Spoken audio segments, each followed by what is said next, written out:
নমস্কার, সবাইকে স্বাগত জানাই একটি নতুন রান্নায়। আজ বানাবো আমার বাড়ির ঠাকুমা বড়মারা যেভাবে শুক্তো বানাতো সেই রকম পদ্ধতিতে শুক্তো। শুক্তো এখন সবাই বিভিন্নভাবে বানালেও আমার বাড়িতে যেভাবে বানাতো ঠাকুমা বড়মারা সেইভাবেই আজ বানাবো। ঠাকুমা বড়মাদের মতো করে শুক্তো বানানোর জন্য সবজি হিসাবে নিয়েছি আলু, বেগুন, কাঁচকলা, গাজর, করলা আর সজনে খাড়া। সব কিছুকে ভালোভাবে ধুয়ে নিয়ে একটু বড় বড় করে কেটে নিয়েছি। এগুলো দিয়েই আজ শুক্তো বানানো হবে, কিন্তু এগুলোকে ভালো করে ভাজতে হবে। কিন্তু ভাজার আগে শুকনো কড়াইতে আমরা একটা মশলা বানিয়ে নেব, যেটা শুক্তোতে শেষে ছড়িয়ে দিলে খুব ভালো গন্ধ হয়। সেটা বানানোর জন্য সর্ষে আর জিরেকে শুকনো খোলাইতে ভালোভাবে ভেজে নিচ্ছি। এগুলোকে ভালো করে ভেজে গুঁড়ো করে নিতে হবে, কিন্তু গুঁড়ো করতে দেওয়ার আগে একটু কড়াইতে সর্ষের তেল দিয়ে বড়িটা ভাজতে দিয়ে দিলাম। এই বড়িটা বাদামি হওয়া পর্যন্ত ভাজতে হবে। বড়িটা ভাজতে ভাজতেই মশলাটাকে গুঁড়ো করে নেব। মশলাটা গরম থাকতে থাকতেই ভালো করে গুঁড়ো করে নিতে হবে, কারণ ঠান্ডা হয়ে গেলে ভালোভাবে তখন গুঁড়ো করা যাবে না।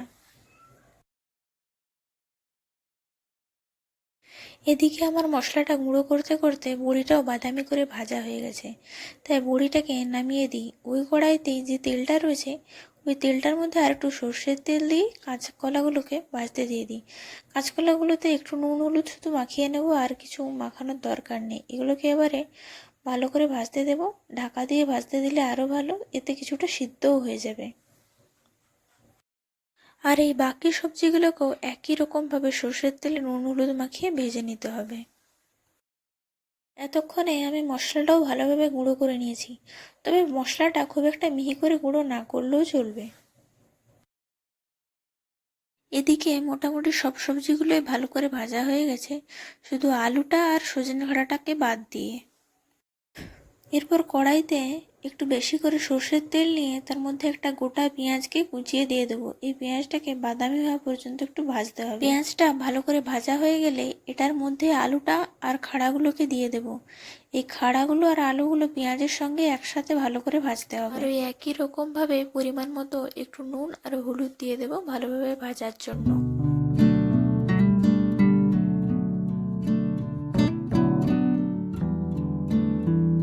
আলুটা আর খাড়াটা ভালোভাবে ভাজা হয়ে এলে এর মধ্যে দিয়ে দেবো আদা বাটা, লঙ্কা গুঁড়ো আর ধনে গুঁড়ো। এগুলো দিয়ে ভালোভাবে আর একটু কষিয়ে ভেজে নেব। এরপর এর মধ্যে দিয়ে দেব আগে থেকে ভেজে রাখা সব সবজিগুলো। এগুলো দিয়ে ভালোভাবে মিশিয়ে নেব।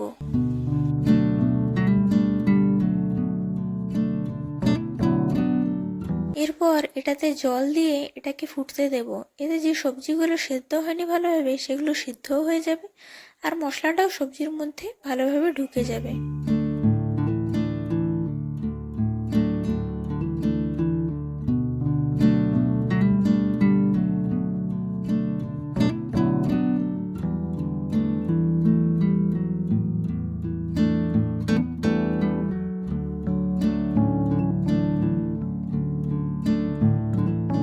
শুক্তের ঝোলটাও ফুটে এসেছে। এর মধ্যে আগের থেকে ভেজে রাখা বড়িগুলোকে দিয়ে দেবো। বড়িগুলোকে দিয়ে ভালোভাবে মিশিয়ে নেব। এরপর মিশিয়ে নিয়ে নামিয়ে নিলেই হয়ে যাবে আমাদের ঠাকুমা বড়মাদের স্টাইলে শুক্তো।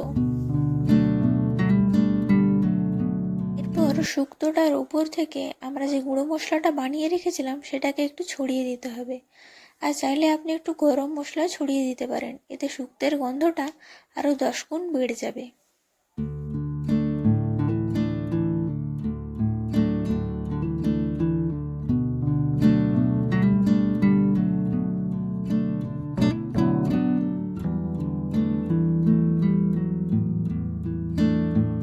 অবশেষে তৈরি হয়ে গেছে আমার বাড়ির বড়মা ঠাকুমাদের স্টাইলে শুক্তো রান্না। আপনারা অবশ্যই বাড়িতে বানিয়ে খাবেন, আর কেমন হয়েছে আমাকে কমেন্টে জানাবেন। ভালো লাগলে একটা লাইক করে দেবেন আর সাবস্ক্রাইব করে আমার পাশে থাকবেন। এখন দুপুর 1টা মতো বাজছে, আমি আমার ভাতের থালা নিয়ে বসে গেছি দুপুরে খাবো বলে। আজ দুপুরে রান্না হয়েছে শুক্তো, সর্ষে দিয়ে ডিমের ঝোল আর কুলের আচার। এগুলোই হচ্ছে আজ দুপুরের মেনু।